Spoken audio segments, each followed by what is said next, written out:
എന്ന് ഇവിടെ ആരെങ്കിലും പറഞ്ഞിട്ടുണ്ടോ? പ്രിയരെ, ഇതാണ് യേശുക്രിസ്തു രക്ഷകനായതിന്റെ കാര്യം.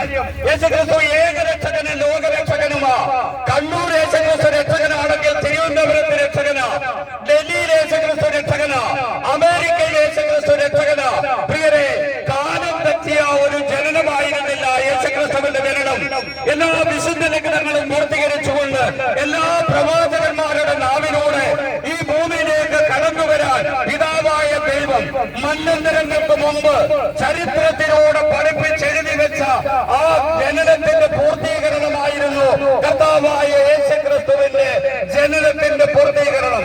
അതുകൊണ്ടല്ലേ പ്രിയപ്പെട്ടവരെ, പാപമില്ലാത്ത പരിശുദ്ധനായ ദൈവം സ്വർഗത്തിൽ നിന്ന് ഇറങ്ങി വന്ന ജീവന്റെ അപ്പം ഞാനാണ് എന്ന് എഴുതി വെച്ച ആ ദൈവം, ഞാൻ വന്നത് നിങ്ങൾക്ക് ജീവനുണ്ടാകുവാനും അത് സമൃദ്ധമായി ഉണ്ടാകുവാനുമാണ് എഴുതി വെച്ചു. വിശുദ്ധ യോഹന്നാന്റെ സുവിശേഷം 10:10. പ്രിയരെ, ഈ യേശുക്രിസ്തു ഈ ഭൂമിയിലേക്ക് കടന്നു വന്നിട്ട് യേശുക്രിസ്തു മരിച്ചു പോയവരെ ഉയർപ്പിച്ചു ലോകത്തിന്റെ ചരിത്രത്തില്. പ്രിയ സഹോദരങ്ങളെ, ഞങ്ങളുടെയൊക്കെ വായിൽ നിന്ന് ഒരു തെറ്റു വീഴുകയാണെങ്കിൽ ഞങ്ങളോട് പറയണമേ, ഇത് തെറ്റാണ്, ഇത് പൊട്ടത്തെറ്റാണെന്ന് നിങ്ങൾക്ക് പറയാം.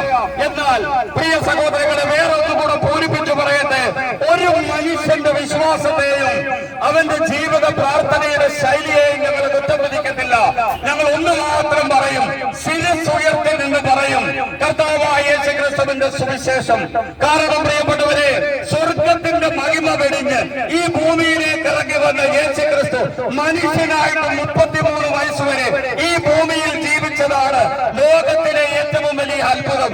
അല്ലാതെ ഇവിടെ ഈ ഗോപുരം ചെരിഞ്ഞതോ താജ്മഹാലോ ഒന്നും അല്ല, അതൊക്കെ അത്ഭുതമാണ്, അതിനെ നിഷേധിക്കുകയല്ല.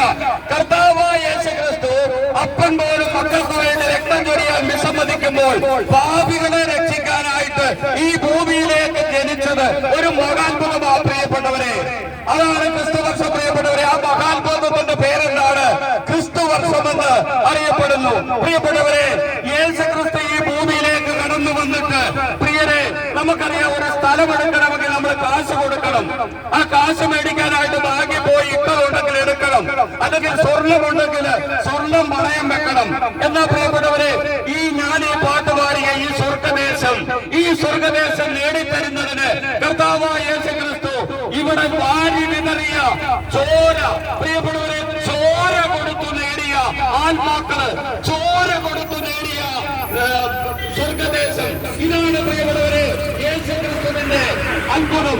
യേശുക്രിസ്തുവിനോട് വർഗീയത പറഞ്ഞു പരത്തിയില്ല. യേശുക്രിസ്തു യുദ്ധം ചെയ്യാനായിട്ട് പഠിപ്പിച്ചിട്ടില്ല. യേശുക്രിസ്തു വാളെടുക്കാൻ പറഞ്ഞിട്ടില്ല, കുന്തമെടുക്കാൻ പറഞ്ഞിട്ടില്ല. പ്രിയപ്പെട്ടവരെ, യേശുക്രിസ്തു പറയുകയാണ്, അനുഗമിച്ച ദൈവത്തെ വിശ്വസിക്കുവിൻ. ഒരു ദൈവത്തിന്റെ പേര് പറഞ്ഞിട്ടില്ല, ഒരേ ഒരു ദൈവം. അതാണ് പ്രിയപ്പെട്ടവരെ, ഈ ഭൂമിയില് ഒരേ ഒരു ദൈവം. ആ ദൈവത്തിന്റെ പേരെന്താണെന്ന് ചോദിച്ചാൽ പ്രിയപ്പെട്ടവരെ, ഞങ്ങൾ പിതാവായ ദൈവം എന്ന് പറയും. അതൊരു പക്ഷേ നിങ്ങൾ ഭഗവാനെ എന്ന് വിളിക്കുന്നു, പ്രിയപ്പെട്ടവരെ, അല്ലാഹുവേ എന്ന് വിളിക്കുന്നു. ഇതെല്ലാം ഒന്ന് തന്നെയാണെന്ന് വിശ്വസിക്കാനായിട്ട് സാധിക്കുമോ? വിശ്വസിച്ചാൽ നമ്മൾ ഓരോരുത്തരും ദൈവത്തെ കണ്ടെത്തി. പ്രിയ സഹോദരങ്ങളെ, ഇതൊരു സത്യമാണ്. പ്രിയപ്പെട്ടവരെ, പവിത്ര മിശിഹാകാലത്ത് 3 ന്യായാധിപന്മാരാണ് 4 വട്ടം യേശുക്രിസ്തുവിനെ വിധിക്കപ്പെട്ടു, ഒരു കുറ്റവും കണ്ടില്ല. പ്രിയപ്പെട്ടവരെ, ബൈബിൾ പണ്ഡിതന്മാര് ഒറ്റവാചകം, ഒറ്റമുറി സുവിശേഷം എന്ന് പറയുന്ന ഒരു വചനഭാഗമുണ്ട്.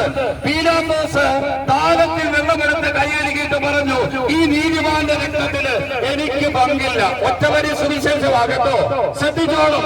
പ്രിയപ്പെട്ടവരെ, ഈ പീലാത്തോസിന്റെ ഭാര്യ ഗ്ലാഡിസ് ഒരു കുറിപ്പ് കൊടുത്തു വിടുകയാണ് സ്വന്തം ഭർത്താവിന്. റോമൻ രാജാവിന് കൊടുത്തു വിടുക കേട്ടോ, സുപ്രീം കോടതി ജഡ്ജിക്ക് കൊടുത്തു വരിക. എന്താണെന്നറിയാമോ പറയുന്നത്? ഈ നീതിമാന്റെ രക്തത്തില് നിങ്ങൾ ഇടപെടരുത്. അവന്റെ പേര് സ്വപ്നത്തിൽ ഞാൻ വലിയ കഷ്ടം അനുഭവിച്ചു കണ്ടു. ഒറ്റവരി സുവിശേഷമാ.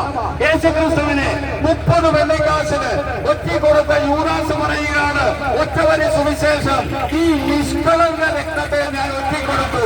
ഞാൻ പോയി മരിക്കാൻ, ഇനി എനിക്ക് ജീവിക്കണ്ട. അവൻ പോയി കെട്ടിയാണോ ഉദരം പിളർന്നു. പ്രിയരെ, മരിച്ചു പോവരെ ഉയർപ്പിച്ച അത്യുന്നതനായ ദൈവത്തിന്റെ പുത്രന് കയ്യും കെട്ടി അവിടെ നിന്നു കൊടുക്കണമായിരുന്നു. നിങ്ങൾ എന്നെ കൊന്നോടാ എന്ന് പറഞ്ഞ്. പ്രിയരെ, യേശുക്രിസ്തു 2000 വർഷം മുമ്പ് കാൽവരി മലയില് മൂന്നാണിയിൽ തൂങ്ങിക്കിടന്ന സംഭവം മറന്നുകൊണ്ട് ഒരു വിശ്വാസി നിനക്ക് ജീവിക്കാൻ പറ്റുമോ? യേശുക്രിസ്തുവിനെ വിസ്മരിച്ചുകൊണ്ട് ഒരു വിശ്വാസി നിനക്ക് പ്രാർത്ഥിക്കാനായിട്ട് പറ്റുമോ? ആ പ്രാർത്ഥന പൂർണ്ണതയാണ്. നിങ്ങൾ ചിന്തിക്കണമേ, ഞങ്ങളെ പറയുന്ന സുവിശേഷത്തിന്റെ അർത്ഥവും കാതലും പ്രിയപ്പെട്ടവരെ, സുവിശേഷത്തെ വളച്ചൊടിക്കുന്ന ഒരുപാട് വ്യക്തികളുണ്ട്. അത് വാക്യാണെങ്കിലും മതമാണെങ്കിലും ഏത് രീതിയിലാണെങ്കിലും സുവിശേഷം വളച്ചൊടിക്കുക. എന്നാൽ പ്രിയ സഹോദരങ്ങളെ, 2000 വർഷമായിട്ട് കർത്താവായ യേശുക്രിസ്തുവിന്റെ സുവിശേഷം ലോകത്ത് പ്രസംഗിക്കാൻ